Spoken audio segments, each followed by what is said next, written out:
তিনটা দাবি, সেই তিনটা দাবি কেন্দ্র সরকার উচ্ছেদ করতে যাচ্ছেন। একটা হচ্ছে ST SC prevention atrocity act 1989 সেটাকে বানানো হয়েছিল, সেই কানুনটাকে তছনছ করার টার্গেট আছে।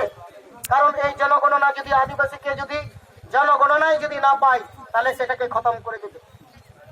2 নম্বর, জল জঙ্গল খনন অগ্রাধিকার আইন 2006 ফরেস্ট অ্যাক্ট 2006 সেটাকেও খতম করার টার্গেট দিয়েছে।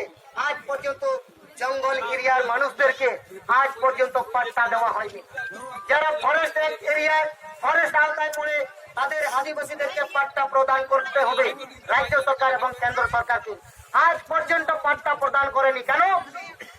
এই আদিবাসীদেরকে আস্তে আস্তে আস্তে আস্তে আস্তে আস্তে এদেরকে খতম করে দিতে হবে। আর এই কানুন সংবিধানের অগ্রাধিকারটাকে উচ্ছেদ করতে হবে এবং এটার সাথে আজ এবং আজকে ধর্মের অধিকার আমাদেরকে দিচ্ছে। তো তাই আমাদের এইসব থেকে আমাদের বাঁচতে হবে এবং এইসব আমাদের প্রাপ্য।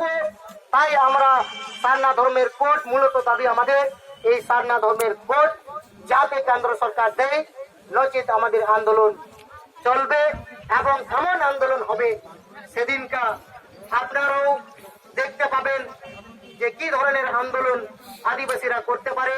আদিবাসী সেঙ্গেল অভিযান, তখন সমস্ত আদিবাসী এক হবে। তখন যেটা এনআরসি রেল এবং চাক্কার মাধ্যমে যেভাবে উগ্র হয়ে বাস ট্রেনের পাটরি সব উপড়ে ফেলেছিল, সেদিন সেই আন্দোলন হবে যদি সারনা ধর্মের পৃথক কলঙ্ক 2021 জনগণনায় আগে যদি না।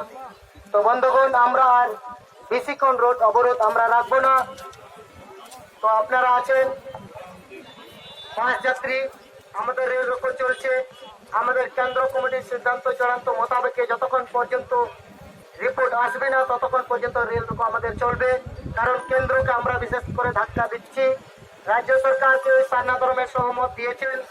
তাই আমরা এই রাজ্য সরকারের সড়কটাকে অবরোধটাকে আমরা তুলে নেব। তো তাই আমরা রেলের দিকে আমরা যাব। যতক্ষণ পর্যন্ত আমরা সুখবর পাবো না ততক্ষণ পর্যন্ত আমরা কেন্দ্র সরকারকে আমরা ধাক্কা দিতে থাকবো। এই বলে আমার সংক্ষিপ্ত বক্তব্য এখানে সমাপ্ত করলাম। সবাইকে হোল জোহার, থ্যাংক ইউ, ধন্যবাদ। জোহার, হোল জোহার, জোহার।